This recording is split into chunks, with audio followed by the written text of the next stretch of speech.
नमस्कार, आप देख रहे हैं रणक्षेत्र और मैं हूं आपके साथ शिवम दत्त मेहता। चलिए आज की चर्चा शुरू करते हैं, जो कि है white paper versus black paper. जी हां, श्वेत पत्र और ब्लैक पेपर, ये दो बातें यहां पर भाजपा की तरफ से और विपक्ष की तरफ से। विपक्ष कौन? यानी कांग्रेस। चलिए शुरुआत करते हैं। वित्त मंत्री निर्मला सीतारमण ने गुरुवार को श्वेत पत्र यानी व्हाइट पेपर पेश किया।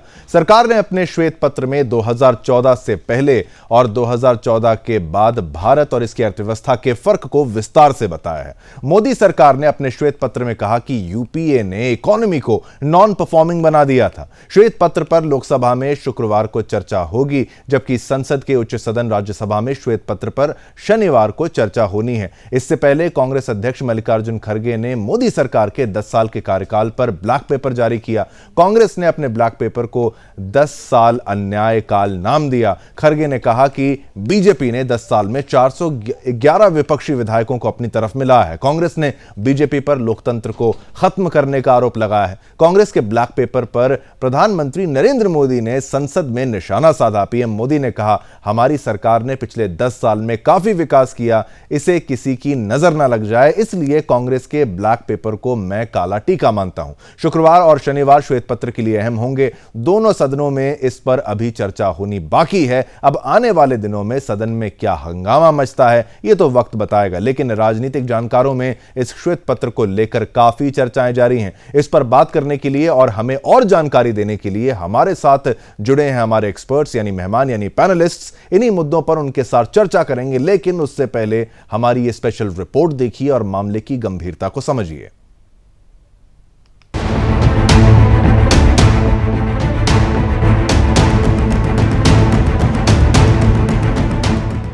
संसद के बजट सत्र में केंद्र सरकार यूपीए राज के 10 साल के खिलाफ श्वेत पत्र लेकर आई है।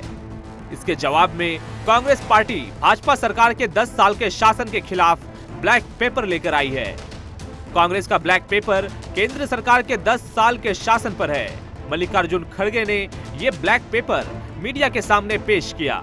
केंद्र सरकार ने 1 फरवरी को पेश किए गए केंद्रीय बजट में कहा था कि वह कांग्रेस के नेतृत्व वाली यूपीए सरकार के 10 वर्षों के अधिक प्रदर्शन की तुलना में भाजपा के नेतृत्व वाली 10 वर्षों की सरकार के काम को लेकर एक श्वेत पत्र लाएगी।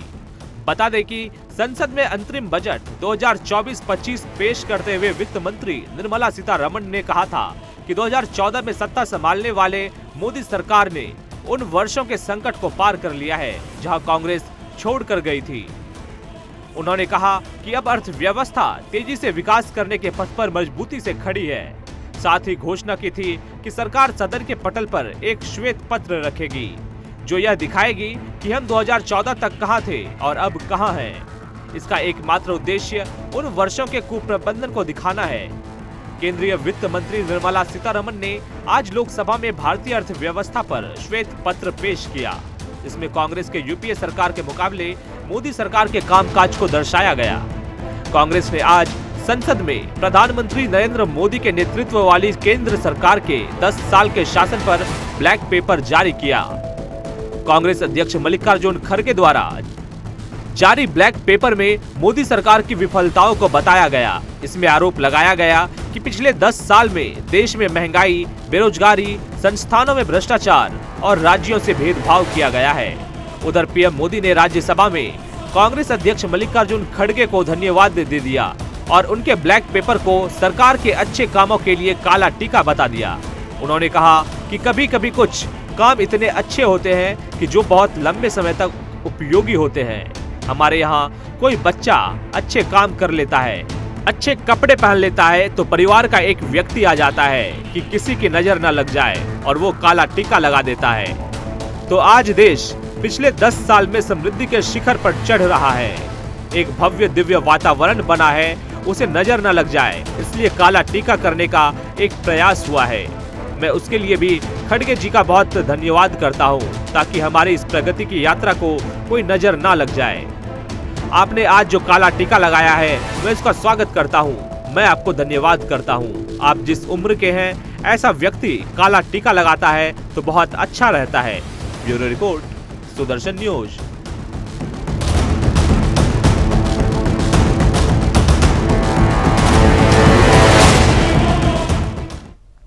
तो इस जिसकी चर्चा हम आज कर रहे हैं, जिस व्हाइट पेपर की, श्वेत पत्र की, वो पत्र भी हमारे पास आ गया। उनके महत्वपूर्ण जो बिंदु हैं उन पर हम चर्चा यहां पर करेंगे। तमाम पैनलिस्ट हमारे पास इस वक्त मौजूद हैं और उनसे ये चर्चा आगे बढ़ाई जाएगी। लेकिन कई संगीन आरोप यहां पर लगाए गए हैं भाजपा की तरफ से, यानी मौजूदा सरकार की तरफ से, पिछली सरकार के द्वारा, उनके कार्यकाल के द्वारा जो भी किया गया। तमाम सवाल, बैंकिंग संकट से लेकर अर्थव्यवस्था को कमजोर कर देना और जर्जर कर देना, और कहा गया कि हमें इकोनॉमी जो थी अच्छे हालात में नहीं मिली। 2G scam, Commonwealth game scam, तमाम स्कैम्स का नाम लेते हुए यहां पर भाजपा की तरफ से आरोप जो है कांग्रेस पर लगाए गए। मैं चाहूंगा हमारे एक्सपर्ट्स जो है, पैनलिस्ट जो है, कुछ ही पलों में आपकी टीवी स्क्रीन पर वो भी आएंगे। लेकिन यहां पर जो उनके ब्लैक पेपर को काला टीका बताते हुए प्रधानमंत्री नरेंद्र मोदी की तरफ से मजाक बनाया गया है, लेकिन यह वार पलटवार का सिलसिला अब जारी हो चुका है। दोनों एक दूसरे को घेरने की पूर्णतः तैयारी पर हैं। मैं चाहूंगा हमारे जो पैनलिस्ट हैं वो भी आए, लेकिन आपको यह समझना होगा श्वेत पत्र और वाइट जो ब्लैक पेपर है, ये दोनों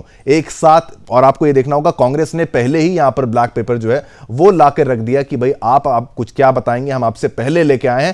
कांग्रेस ने संगीन आरोप यहां पर लगाए हैं कि आपके द्वारा विधायकों को तोड़ा गया। वो तमाम आरोप राजनीति की दृष्टिकोण से हर तरफ से यहां पर भाजपा को घेरने का प्रयास, कांग्रेस की तरफ से भी कोई मौका जो है नहीं छोड़ा गया। मैं स्वागत करना चाहूंगा हमारे एक्सपर्ट्स, हमारे टीवी स्क्रीन पर आपके आ भी चुके हैं। आदेश भारद्वाज जी, प्रवक्ता कांग्रेस से, वो हमारे साथ इस वक्त मौजूद हैं। आकाश जिंदल जी, आपका धन्यवाद, आप भी यहां पर आएंगे। वो अर्थशास्त्री हैं, वो भी कुछ ही पलों में आपकी टीवी स्क्रीन पर। सर्वेश पाठक, राजनीतिक विशेषज्ञ, वो हमारे साथ हैं, आपका धन्यवाद, वो हमारे साथ हैं। हरगोविंद अरोड़ा जी, राजनीतिक विशेषज्ञ, वो हमारे साथ हैं। अश्विनी शाही जी भाजपा से, वो हमारे साथ हैं। सभी का बहुत बहुत धन्यवाद। मुख्य बिंदुओं पर चर्चा करते हुए अश्विनी शाही जी, सबसे पहले आपसे मैं पूछना चाहूंगा, श्वेत पत्र लाने का उद्देश्य जिस तरीके से यह कहा गया था कि, मैं निर्मला सीतारमण जी का एक इंटरव्यू देख रहा था जिसमें उन्होंने कहा था कि आपने 2014 में क्यों नहीं ले आए इस तरीके के श्वेत पत्र को, पहले क्यों नहीं लाए। यह कहा जा रहा था कि इकोनॉमी की हालत उतनी अच्छी नहीं थी, जर्जर हालत में थी। अगर ऐसा श्वेत पत्र लाया जाता, ऐसा कंपैरिजन किया जाता, तो इन्वेस्टर्स यहां पर डीमोटिवेट हो जाते कि भाई उनको यहां पर निवेश करना है, नहीं करना है। क्या यही मुख्य कारण था? और यह समय जो चुनाव मतलब समय का जो आपने चुनाव किया, चुनाव तो खैर आते ही रहेंगे, लेकिन इस समय को चुनने का मतलब क्या था और क्यों श्वेत पत्र? आपके ऑफिशियल वर्जन से मैं शुरुआत करता हूं। भारतीय जनता पार्टी मोदी सरकार चल रही है। पहले हम लोगों ने, माननीय मोदी जी ने बताया कि पहले 5 सालों में हमने गड्ढे को भरा, उसके बाद हम थोड़ा सा जो है भरकर ऊपर ले आए, और अगले 5 साल में जो है हम बेहतर इकोनॉमी और बेहतर पूरे देश की व्यवस्था को और बेहतर बनाएंगे। तो तुरंत हम इन लोगों की चीजों को, जो आपने अभी जोड़ा, वो बयान आ चुके थे कि अगर हम तुरंत 5 साल बाद ही इस चीजों को लेकर आते तो बड़ा ही इसका दुष्प्रभाव पड़ता देश पर। क्योंकि आज विरोधी दलों को तो देश बिक जाए, देश बर्बाद हो जाए, कोई मतलब नहीं है। उनको सिर्फ रोना है कि किस तरीके से मोदी हटे, हमको कुर्सी मिले और हम लूटें और खाएं। स्थितियां इतनी बद से बेहतर हो गई थी, उसके बाद भी एक नेगेटिव नैरेटिव और एक परसेप्शन सेट कर रहे थे लोग, ये विरोधी दो, और आज तक कर रहे हैं। आज तक जब भी मौका मिलता है, सुबह से शाम तक मोदी मोदी मोदी मोदी करके ये लोग विरोध करते रहते हैं। जिस तरीके से राजनीतिक घटनाक्रम घटा कि जनता ने 14 में बदलाव किया, उसी तरीके से हम लोगों ने देश की अर्थव्यवस्था में, देश की आंतरिक सुरक्षा में, देश की बाह्य सुरक्षा में, देश की विदेश नीति में एक आमूलचूल परिवर्तन किया। विकास की धारा को सर्वांगीण बनाया। बजट देखिए, अभी हम लोगों ने पेश किया, कोई भी कांग्रेस का बजट उठाकर देख लीजिए, वो अंतरिम बजट चुनाव के पहले वाला होता था। और किस तरीके से माननीय प्रधानमंत्री जी ने बजट पढ़ा कि वो पी चिदम्बरम साहब ने कहा था कि हम जो है 12वीं से 11वीं हो गए, बड़ी भारी उपलब्धि है। मैं ये बताना चाहता हूं कि उस समय की अर्थव्यवस्था, सोना गिरवी रखना पड़ा, कांग्रेस की समर्थित ही सरकार थी उस समय। रिजर्व देखिए आज 600 मिलियन से ऊपर है, और उस समय क्या था। मैं आपको एक मुद्रा स्फीति की बात बताता हूं, एक छोटा सा इसी श्वेत पत्र से मैंने लिया है। 2004 में 3.9% अटल जी देकर गए थे, 2010 में 12.3% का था, और उसके बाद 2014 में 9.4 का देकर गए। ये ब्लैक पेपर में इन लोगों ने नहीं लिखा है इस चीज को कहीं, इसको भी देखने लायक है। तो आज भी झूठ बता रहे हैं देश को। तो हम इनकी सच्चाई देश के सामने लेकर आ रहे हैं, वही हमारा मकसद। बिल्कुल। लेकिन अश्विनी शाही जी, आपने यहाँ पर 2G स्कैम का भी जिक्र किया है, कोयला घोटाले का भी जिक्र किया है। घेरने का कोई मौका जो है वो नहीं छोड़ा गया है आपकी पार्टी के द्वारा, यानी कि सरकार के द्वारा व्हाइट पेपर के तरह से इसको लाने का समय जिस तरीके से यहां पर एक उदाहरण दिया गया, दलील दी गई कि भाई अगर हम पहले लेके आते तो अर्थव्यवस्था पर भी नुकसान आ सकता था। इसी पर और इनका पक्ष है जो अब देखो कांग्रेस की तरफ से भी तो ब्लैक पेपर लाया गया है, उनकी भी तो कुछ पॉइंट्स हैं, उनकी भी बातें हैं। आदेश भारद्वाज जी, आप कैसे देखते हैं? यहां पर कहा जा रहा है कि सार्वजनिक, मैं यहां पर माफ कीजिएगा मोबाइल का इस्तेमाल कर रहा हूं लेकिन मैं पढ़ रहा हूं, सार्वजनिक संसाधनों की बर्बादी ने अर्थव्यवस्था को पीछे ढकेल दिया। यूपीए सरकार के शासन का दशक या इसका अभाव नीतिगत खामियों और घोटालों जैसे कि सार्वजनिक संसाधनों, कोयला और दूरसंचार स्पेक्ट्रम की अपारदर्शी नीलामी, पूर्वव्यापी कराधान की आशंका, ऐसी तमाम चीजें लिखी गई हैं। कोयला घोटाले ने 2014 में देश की अंतरात्मा को झकझोर दिया। ये आरोपों की फेहरिस्त जो है वो पूरी बनाकर इन्होंने, भाजपा ने आपके खिलाफ तय कर ली है, दिखा दिया है। अब आपका क्या काउंटर इस पर रहेगा? शुरुआत इसी से करते हैं। शिवम जी, बड़ी जिम्मेवारी के साथ मैं आपको कहना चाहता हूं कि हरियाणा के कवि हैं और उन कवि साहब वो अपनी जब कविता सुनाते हैं तो वो चर्चा करते हैं,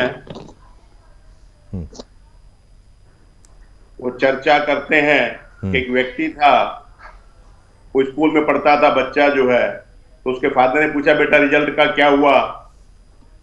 तो उसने कहा वो परमानंद प्रधान का लड़का फेल हो गया। उसने कहा तेरा क्या हुआ? कहता नंबरदार का लड़का वो भी फेल हो गया। कहता अपना बताना। तो उसने और 2 लोगों के नाम गिनवाए जो गांव के बड़े लोग थे, तो उसका भी बच्चा फेल हो गया। तो अपना बता बेटा। तो उसने कहा मैं कौन सा राष्ट्रपति का बच्चा हूं, मैं कालूराम का बच्चा हूं, मैं भी फेल हो गया। मैं आपको सच बता रहा हूं कि सारे बच्चे पास हुए थे, कालूराम का बच्चा फेल था। अगर वो कालूराम इस देश में कोई है तो भारतीय जनता पार्टी की सरकार है। और मैं ये बात इसलिए कहना चाहता हूं, जिस जोक का, कोई बात नहीं आदेश जी, आपने एक मजाक के साथ इसकी शुरुआत की है, तो वो जोक में वो पिछले वाले भी फेल हो गए, तो उसमें कम से कम ये तो थी कि फेल हो गए, और ये भी कालूराम फेल, उनका बच्चा फेल हुआ नहीं हुआ। ठीक है, आप बिल्कुल आरोप लगा सकते हैं वो फेल हुआ, लेकिन हंसी के लिहाज से भी वो पिछले बच्चे जो फेल हुए हैं तो भाई मैं कैसे पास हो जाऊंगा? आपका तर्क बिल्कुल सही है, आपका तर्क बिल्कुल सही। आदेश जी, मैं विरोध नहीं कर रहा, आपकी बात बिल्कुल सही है। आप कह रहे हैं कि भाई पिछले वालों ने अगर बर्बाद हुए हैं, वो फेल हुए हैं, तो आप भी बर्बाद हुए हैं, तो ये भाजपा इस बात को नहीं मान रही है। ठीक है, कोई बात नहीं शिवम जी, आप मेरी रिकॉर्डिंग देखिए और मेरे शब्द देखिए, मैंने क्या कहा। जब कालूराम के बेटे ने 4 बच्चों को फेल बताया, वो चारों बच्चे पास थे, सिर्फ कालूराम का बच्चा फेल था, लेकिन वो फेल था इसलिए वो दूसरों को। नहीं ठीक है, कोई बात नहीं, जो आप इतना लंबा कोई समझाने की आवश्यकता, कोई बात नहीं। आपका काउंटर क्या है? इस काउंटर का क्या है? ये एक्विजिशंस पे जो काउंटर है, ये मैं इसलिए बता रहा हूं कि जब इस सरकार ने नोटबंदी की तो उसका परिणाम ये हुआ कि 3 लाख से ज्यादा उद्योग धंधे बंद हुए और भारत के प्रधानमंत्री ने तालियां बजाई थी। और उन्होंने तालियां बजा के कहा था कि भारत में 3 लाख फैक्ट्रियां बंद हुई हैं। उनको ये अंदाजा ही नहीं था कि इसका परिणाम क्या होगा। ठीक है, उससे बेरोजगारी क्या होगी। और मैं आपको बड़े अदब के साथ कहना चाहता हूं कि 23 अक्टूबर 2016 को प्रधानमंत्री डॉक्टर मनमोहन सिंह जी ने राज्यसभा के अंदर अपने भाषण में कहा, अपने संबोधन में कहा, जब स्पीकर ने उनको समय दिया कि नोटबंदी देश की संगठित लूट है और इसका तो नोटबंदी का मुद्दा रुपए से ज्यादा का नुकसान होगा। ये उस व्यक्ति ने जो इतना ज्ञानवान व्यक्ति था, उसने सरकार को आगाह कर दिया था। लेकिन ये सरकार ऐसी थी, श्वेत पत्र पर अगर बिल्कुल आदेश जी, आपकी बात नोटबंदी पर आप लेकर आए, नोटबंदी पर लेकर आए, अमन शाह जिस तरीके से आरोप, बिल्कुल आदेश जी, अगर सरकार कुछ दोपहर को कुछ और शाम को कुछ, ठीक है, बिल्कुल आपके तमाम पॉइंटर्स, ये दर्शकों को हम धीरे धीरे ये श्वेत पत्र के कुछ विजुअल्स भी हैं जो हम दिखाने का प्रयास कर रहे हैं। बिल्कुल आदेश जी आपकी बात यहां पर आ गई। अब अर्थशास्त्र के हिसाब से क्या सही था, क्या गलत था, आपका ये मुद्दा जरूर मैं ले लेता हूं। आपने यहां पर नोटबंदी का मुद्दा उठाया अमन शाह, क्योंकि करप्शन का भी मुद्दा बहुत बड़ा जो था पिछली सरकारों में, बार बार करप्शन यही टॉपिक बार बार उभर कर सामने आता था। अगर नोटबंदी ना की जाती तो क्या किया जाता जिससे ब्लैक मनी को रिकवर कर लिया जाता? नोटबंदी क्या इतना बर्बाद कर गई देश को जिस तरीके से यहां पर कांग्रेस के प्रवक्ता के द्वारा कहा जा रहा है, या नहीं? अर्थशास्त्र क्या कहता है? फिर बाकी राजनीतिक विशेषज्ञ जो हैं उन पर जाते हैं, अश्विनी शाही जी पर जाते हैं, आदेश जी पर जाते हैं। अमन जी। धन्यवाद शिवम जी। देखिए, सबसे पहले आप ये देखेंगे आज जो ये श्वेत पत्र आया है, आज ये श्वेत पत्र बहुत ही महत्वपूर्ण इसलिए भी है क्योंकि आज हमारे पूर्व प्रधानमंत्री डॉक्टर मनमोहन सिंह जी का राज्यसभा में आज आखिरी दिन का कार्यकाल था उनका, और 2014 से लेकर के सरकार ने बात करी 2024 तक का, यानी कि जो उन्होंने 10 सालों का जो सफर तय करा। जनरली जो श्वेत पत्र होते हैं वो इलेक्शन से पहले होते हैं, क्योंकि बजट जो होता है वो एक इंटरिम बजट होता है, सारी चीजें सरकार के लिए, तो सरकार एक इलेक्शन में जाने से पहले एक श्वेत पत्र लेकर के आती है। लेकिन इस श्वेत पत्र में जो बात करी गई वो पूरे 10 सालों का बारे में बात करी गई कि पहले कैसे इकोनॉमी 10 सालों में हमने रिकवर करके आए, कैसे हमारे उसमें स्कैम्स हुए, करप्शंस हुए, सारी चीजें। अब बात आती है, आपने मुझसे सवाल पूछा, मैं उसी पॉइंट पे आना चाहता हूं जो आपने मुझसे पूछा कि नोटबंदी जो हुई उसका क्या हमें परिणाम मिला। देखिए, नोटबंदी हर एक गवर्नमेंट आती है, उनका लक्ष्य होता है कि आर्थिक व्यवस्था को मजबूत रखना, ठीक है। तो जैसे जैसे स्कैम हुए तो उस समय उनका एक एक्सपेरिमेंट था वो, जो कि उन्होंने किया कि भाई हमें नोट्स को जो है वो एक नोटबंदी के तौर पे लेकर के आना है, एक ब्लैक मनी पे वो चोट करना चाहते थे। तो एक इंटेंशन जो था, बट जो अर्थव्यवस्था पे जो फर्क पड़ा उसका, अर्थव्यवस्था में सिर्फ हम एक नोटबंदी को नहीं देख सकते, अर्थव्यवस्था में हमें देखने की चीज है क्या हमारे देश में डेवलपमेंट हुआ, क्या हमारे देश में इंफ्रास्ट्रक्चर बढ़ा, क्या हमारे देश में स्कूल, कॉलेजेस, क्या स्टार्टअप, सारी चीजें बढ़ी या नहीं बढ़ी। ठीक है, तो अर्थव्यवस्था में सिर्फ एक आप कह रहे हैं केवल इसको एक पहलू से नापना, एक्सपेरिमेंट था, एक्सपेरिमेंट सही गलत हो सकता है, उसको कई दृष्टिकोणों से हम यहां पर देख सकते हैं, लेकिन अब क्या उसको हटा के भी अगर तमाम चीजों को कैलकुलेट किया जाए, क्या तरक्की हुई नहीं हुई। सर्वेश पाठक जी, आप इस पूरे घटनाक्रम को अगर मॉनिटर कर रहे हैं, सरकार जो कह रही है कि भाई हम बार बार विपक्ष की तरफ से आरोप ये लगता है कि भाई आप आर्थिक दृष्टिकोण से कर क्या रहे हैं, बेरोजगारी को हटाने के लिए क्या कर रहे हैं, देश में अगर मंदी आए, ये सब आए, इन्फ्लेशन आए, महंगाई बढ़े, उसके लिए क्या कर रहे हैं। अब इकोनॉमी पे बात करना आरंभ हो चुकी है, इकोनॉमी को लेकर ही ये श्वेत पत्र है। बजट के बाद अगर निर्मला सीतारमण जी इसको रखती हैं यहां पर पेपर को, तो अब तो इकोनॉमी पर चर्चा शुरुआत हो गई ना, ये तो कांग्रेस के हित के लिए है, विपक्ष के हित के लिए है, क्या कहेंगे?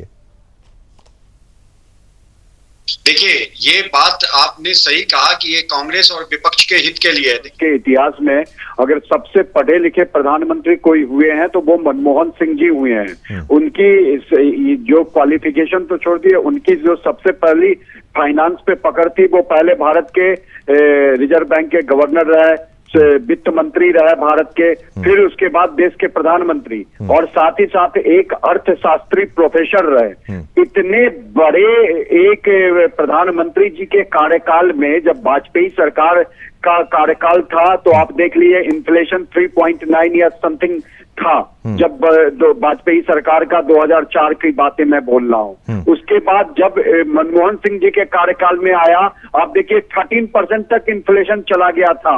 आप अगर यही श्वेत पत्र में देखेंगे तो फिर जब उन्होंने 2014 में छोड़ा है तो 8 समथिंग था, 8.9 या कुछ प्रतिशत था। तो ये चीजें आंकलन लगाया जा सकता। अभी लोगों का क्या कहना है कि पेट्रोल उस समय 65 रुपए समथिंग था, अब हो गया है 90 रुपए।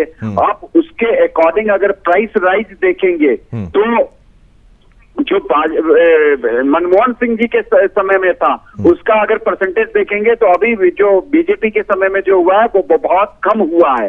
आप कहेंगे कि उस समय देखिए तिगड़ी कही जाती थी मनमोहन सिंह जी, मोन्टेक सिंह आलूवालिया और पी चिदम्बरम को, कि ये सब अपने आप में अपने क्षेत्र के एक धुरंधर विद्वान थे। साथ ही साथ अभी जो कांग्रेस के पोस्टर बॉय बने हुए हैं पूर्व भारतीय रिजर्व बैंक के गवर्नर रघुराम राजन, और मैं कुछ नहीं जाता हूं।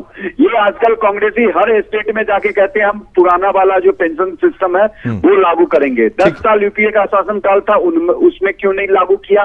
और यही जो रघुराम राजन जी है, डावोस में ये इकोनॉमिक समिट होता है, पिछले साल की मैं बात बता रहा हूँ, moneycontrol.com को उन्होंने इंटरव्यू में कहा था कि ये जो भी सरकारें अगर कह रही है कि पुराना पेंशन सिस्टम हम लागू करेंगे तो वो इनकम्बेंट गवर्नमेंट पे, जो आने वाली सरकार है, उस पर बोझ, वित्तीय बोझ होगा।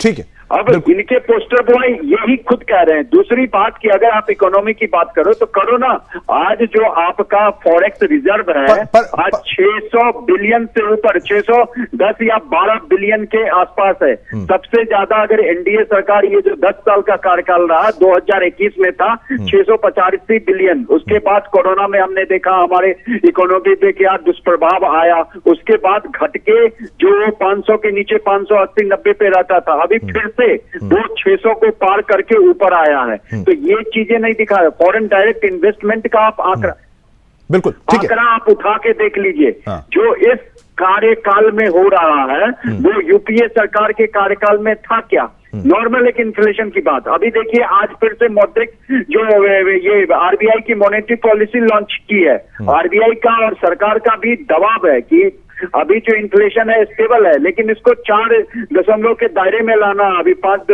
समथिंग है, एग्जैक्ट फिगर मैं नहीं रिकॉल कर पा रहा हूं, उसको उस दायरे में लेके अभी भी सरकार का पॉलिसी उन्होंने अनचेंज की है। बिल्कुल ठीक है सर्वेश्वर जी, आपकी बात बिल्कुल, यहां पर मैं सारी बातें यहां समझ गया, लेकिन क्या सब कुछ खाली देश हित के बारे में सोच के किया गया है? इसमें कुछ राजनीति से प्रेरित कुछ भी नहीं था या नहीं था? हरगोविंद अरोड़ा जी, आपकी क्या राय रहेगी यहां पर? टाइमिंग की अगर बात करें और इकोनॉमी पे बार बार सरकार को घेरने का प्रयास तो विपक्ष का रहता ही है।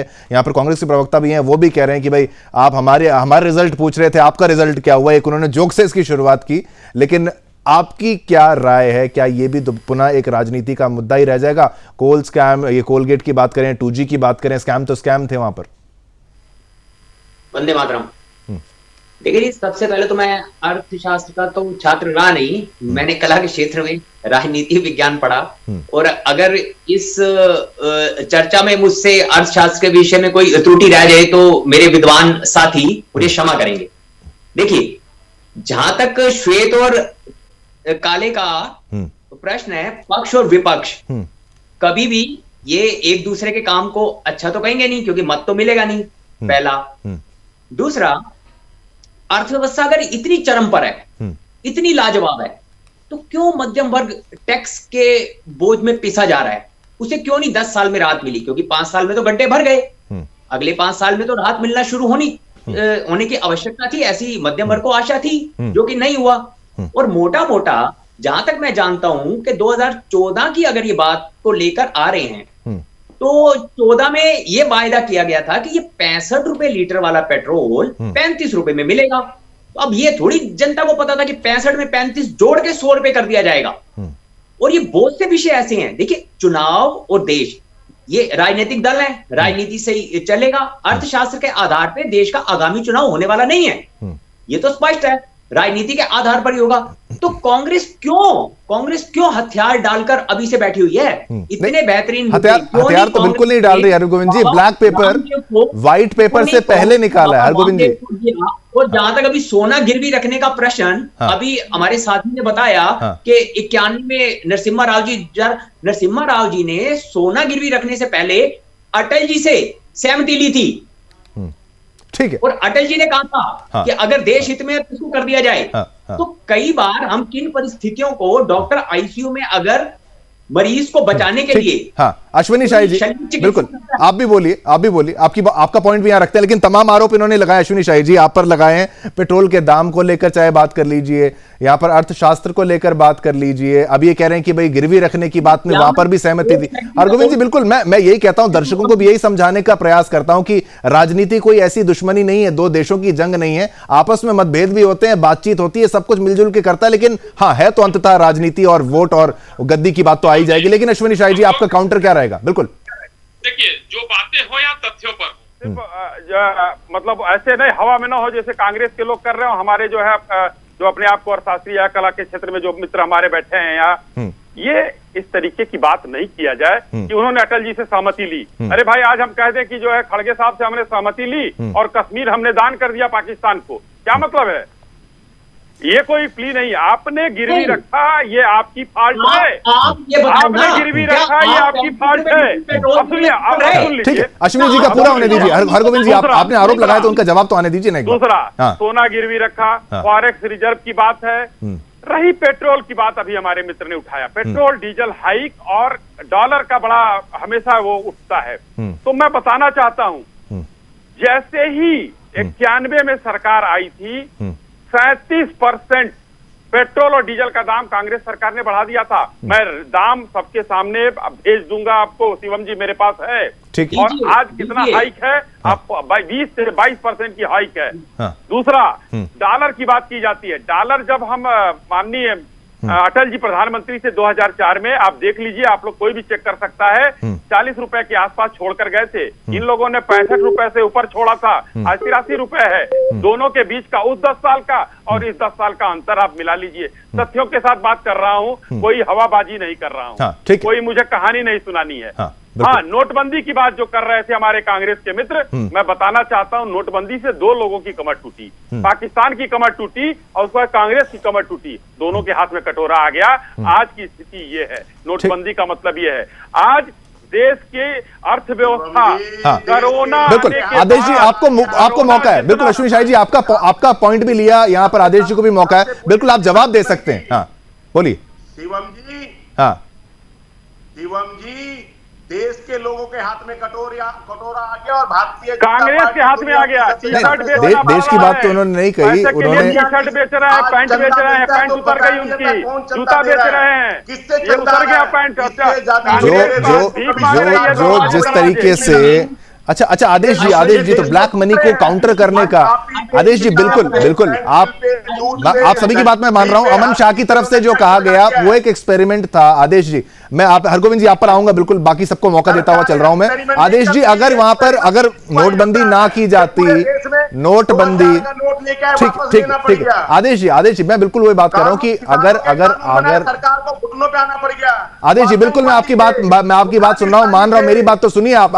अगर भाजपा को, अगर जिस तरीके से आप कह रहे नोटबंदी से नुकसान ही होना था, तो भाजपा को क्या ये बात पता नहीं होती कि इसमें नुकसान ही होता था? और अगर उनको हटाना था ब्लैक मनी को, तो और कौन सा उपाय था? किसी के घर के अंदर पड़े हुए नोट को निकालने का कोई जादुई, कोई ऐसा तिलिस्मी तरीका तो है नहीं नोटबंदी के सिवा। किसी ने अगर वहां पे होल्डिंग कर ली पैसे की, अगर उसको आप उसको डीवैल्यू कर दें, उसकी वैल्यू खत्म कर दें, तभी तो उसकी पावर खत्म की जाएगी। गमले में गोभी अब नहीं बिक रही शिवम जी, पेंटिंग अब नहीं बिक रही है, जो प्रियंका गांधी बेचा करती थी पेंटिंग, और पी चिदम्बरम गमले में गोभी उगाकर करोड़ों रुपए कमाते थे। नोटबंदी से 14,39 करोड़ रुपए बैंकों में जमा हुए थे। और सरकार ने 10,42,000 करोड़ रुपया उद्योगपतियों का माफ किया है। ये गरीबों के घरों का पैसा था। वो फोन पर लोन किसने दिया था? उद्योगपतियों को लुटा दिया था। वो लोन किसने दिया था ये बताइए? माफ तो हमने किया, हमने राइट ऑफ किया है, माफ नहीं किया है। पहली चीज राइट ऑफ और माफ का अर्थ समझा करिए, उसके बाद पहले देख लीजिए। और आपने जो कहा था, ठीक है, किसानों पे बाद में आएंगे ना, पहले अर्थव्यवस्था में आपने कहा लोन्स की बात करी। फोन पर लोन दिया जाता था, फोन पर लोन बांटते थे ये लोग 2004 से 14 के बीच में, जितने भागे हैं सबको लोन इन्होंने दिया है। ठीक है, देश के किसानों की बात करेंगे, बिल्कुल ठीक है सर्वेश्वर जी, आपका क्या पॉइंट है? एक आरोप यहाँ पर कोई छोटा आरोप यहाँ पर नहीं, तमाम यहाँ घेरने का प्रयास जो है भाजपा की तरफ से अगर किया जा रहा है, लेकिन ये कह रहे हैं कि भाई अगर राइट ऑफ किया हमने, यहाँ पर माफ नहीं किया और तमाम चीजें की, लोन दिया किसके कार्यकाल में गया, तो अर्थव्यवस्था को डुबाने का काम किसके द्वारा किया गया? यहाँ पर भाजपा आरोप लगा रही है, यहाँ पर कांग्रेस कह रही है कि भाजपा के द्वारा किया गया। माने तो किसकी बात माने?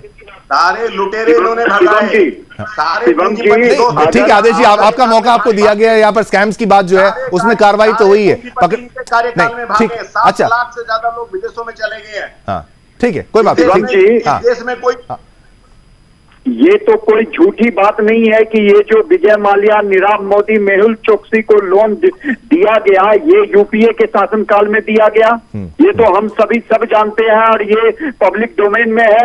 दूसरी बात कि अगर इन्होंने पैसे देश के लेके भागे तो इनकी जितनी संपत्ति थी उसको सीज करके 20,000 करोड़ से ऊपर का पैसा बैंकों को लौटाया गया है। इस बात को भी हमें मानना चाहिए। और दूसरा, भारत सरकार केस लड़ रही है ब्रिटेन के केस में, जो जहां पे है नीरव मोदी के, विजय माल्या के खिलाफ। अब जब वहां की सरकार हमें देगी तभी तो हम लेके आएंगे। दूसरी बात, अभी एक महोदय बोल रहे थे कि वो कला के क्षेत्र में है, हम इकोनॉमिक्स की बात नहीं कह पाएंगे। मैं उनको एक चीज बस सिंपल सा एग्जांपल बता देता हूं। उन्होंने मध्यम वर्गीय की बात की, जिसमें कोई दो राय नहीं है कि जो भी देश का मध्यम वर्गीय है उस पर महंगाई की मार पड़ती है। एक 2014 का एग्जांपल देता हूं, टैक्स स्लैब था, जो इनकम टैक्स स्लैब कितने होते हैं, जो सरकारी नौकरी करे, प्राइवेट नौकरी करे, वही इनकम टैक्स पे कर रहे हैं। करोड़ों से ज्यादा लोग नहीं है इनकम टैक्स देने वाले। वो टैक्स स्लैब 2 लाख तक की छूट थी।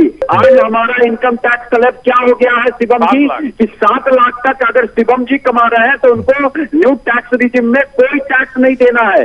10 लाख तक अगर आपकी कमाई थी तो ओल्ड टैक्स, 2014 की बात बता रहा हूं, आपका 20% टैक्स देना पड़ता सरकार को। आज अगर आप 10 लाख कमा रहे हैं तो कितना टैक्स देना पड़ेगा? तो शायद 10% के आसपास, 15% के आसपास न्यू टैक्स रेजिम में अगर 10 लाख से ऊपर आपका है तो क्या ये जो है जो व्यवस्था की गई टैक्स क्लेम में, ये मध्यम वर्गीय परिवार को या उन गरीबों के लिए नहीं की गई? हाँ, ये जो अंतरिम बजट था लोग इसमें भी आशा और आकांक्षा लगाए थे, लेकिन सरकार ये इतनी कॉन्फिडेंट है कि माननीय एफएम जो फाइनेंस मिनिस्टर जब आती हैं संसद में तो उन्होंने पहले ही बोल दिया कि हम फुल बजट लेके आएंगे जुलाई में। यानी कि ये सरकार रिपीट करने वाली है। तो ये कॉन्फिडेंस, बिल्कुल अंतरिम बजट की बात आप यहाँ पर कर रहे हैं हरगोविंद अरोड़ा जी। बिल्कुल आपकी बात, आपने टैक्स का प्रश्न पूछा, जिस तरीके से उन्होंने जवाब दिया, टैक्स का कलेक्शन भी बढ़ाया गया, टैक्स के दायरे में बहुत सारे लोग आए, डिजिटल ट्रांजैक्शंस यहाँ पर बढ़ना। आदेश जी आप पर आऊंगा, हरगोविंद जी का जवाब यहाँ पर ले लेते हैं। लेकिन जो संगीन आरोप यहां पर व्यापक भ्रष्टाचार के लगाए जा रहे हैं, कोयला ब्लॉक आवंटन, ये इस पर यहां पर राष्ट्रमंडल खेल, 2G जो टेलीकॉम वाले सेक्टर में, जो 2G टेलीकॉम वाला यहां पर भ्रष्टाचार, शारदा चिट फंड, ये सभी आरोप अब यहां पर सामने लाने का औचित्य क्या कारण आपको लगता होगा, क्या कारण रहा होगा? ये सब ये भी दिखाया जा रहा है कि भाई आपके टाइम में करप्शन हुआ है। यहां पर कांग्रेस की तरफ से कहा जाएगा आप करप्शन कर रहे हैं, लेकिन यहां प्रूफ के साथ अगर दिखाया जा रहा है। जब 2014 से पूर्व ये बड़े घोटाले हुए थे, इनके प्रदर्शनों में शायद ही कोई प्रदर्शन ऐसा रहा हो जिसमें मैं शामिल ना रहा हूंगा। एक आशा पर सरकार का परिवर्तन किया गया।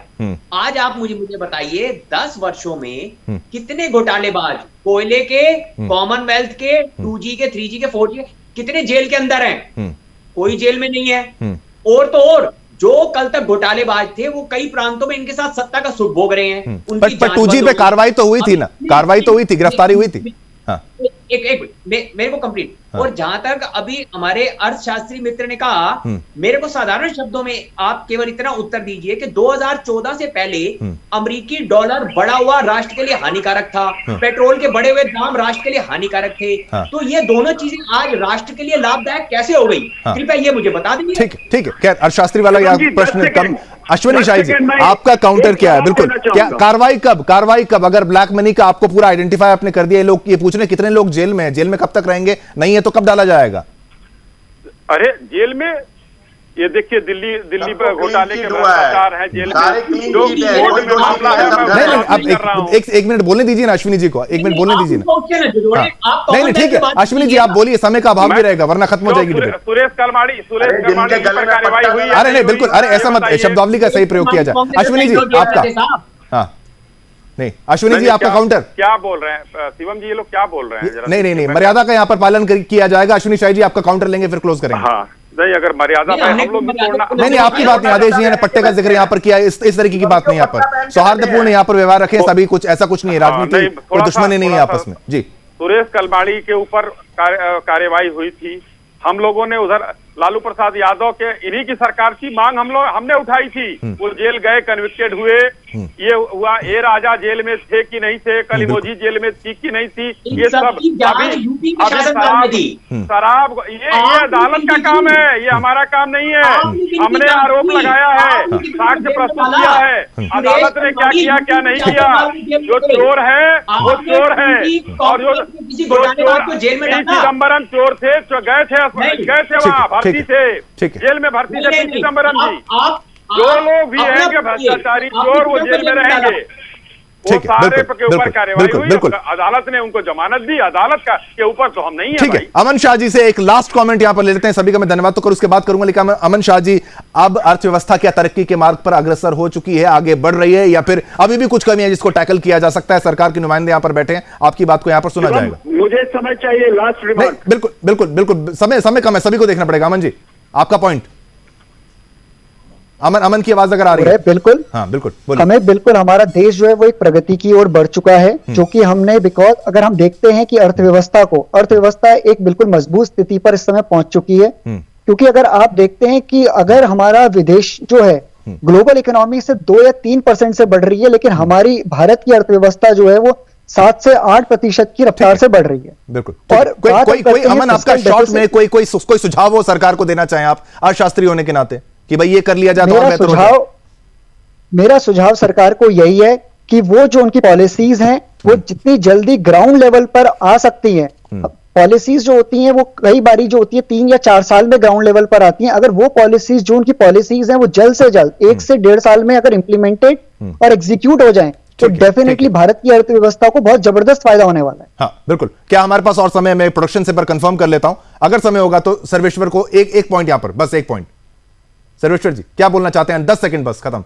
देखिए, इन्होंने उठाया कि कितने भ्रष्टाचारी जेल में है। देखिए, भारत वर्ष का एक भ्रष्टाचारी जिसको सजा हुई वो भी बीमारी का बहाना लगा के लालू यादव बाहर है और कांग्रेस का युवा नेता उससे मटन बनाना सीख रहा है। तो जब भारत वर्ष में एक भ्रष्टाचारी को आप ऐसे प्रोत्साहित करोगे तो फिर तमाम आरोप यहाँ पर, बिल्कुल बिल्कुल मैं उसी तरीके से कहता हूं, यहाँ पर अंततः अर्थशास्त्र की बात भी है लेकिन है तो राजनीति। अश्विनी शाही जी बहुत बहुत धन्यवाद आपका, आदेश जी बहुत बहुत धन्यवाद। सभी को मौका मैंने यहाँ पर बराबर देने का प्रयास किया है, माफी चाहूंगा अगर किसी को नहीं मिला, लेकिन सभी को मैं जानता हूं, मैं बराबरी का प्रयास करता हूं, हमेशा सबको मौका मिले। आकाश जिंदल जी आपका धन्यवाद, माफ कीजिएगा अमन जी आपका धन्यवाद, सर्वेश्वर पाठक आपका धन्यवाद, हरगोविंद अरोड़ा जी, सभी का कोई छूट गया हो तो उसको भी पूरा धन्यवाद मैं कर देता हूं। लेकिन आप देखिए यहां पर एक तरफ व्हाइट पेपर, एक तरफ ब्लैक पेपर, अब यह सामने आ चुका है कि श्वेत पत्र यानी व्हाइट पेपर में है क्या, और कल फिर इसी पर चर्चा होगी पूरे भारत में और संसद में भी अगर जिक्र किया जाए तो इसी पर हंगामा भी हो सकता है। आज के लिए मुझे यानी शिवम दत्त मेहता को आज्ञा दीजिए, कल फिर एक नए मुद्दे के साथ आपके समक्ष पेश हो जाऊंगा। जय हिंद।